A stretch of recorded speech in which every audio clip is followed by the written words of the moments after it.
Müharibə və ya 1990-cı ilin 20 yanvar hadisələri ilə əlaqədar əlilliyi olan şəxslərin də müavinətlərinin məbləğləri artırılıb.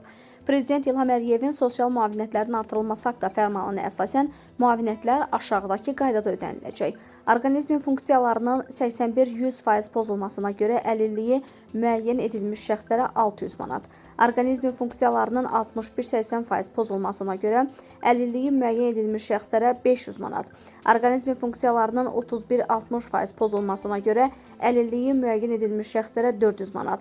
Orqanizmin funksiyalarının 81-100% pozulmasına görə və ya 18 yaşındakı əlilliyi müəyyən edilmiş şəxslərə qulluq edən şəxslərə 120 manat. Ümumi səbəblərdən orqanizmin funksiyalarının 81-100% pozulmasına görə əlilliyi müəyyən edilmiş şəxslərə 250 manat.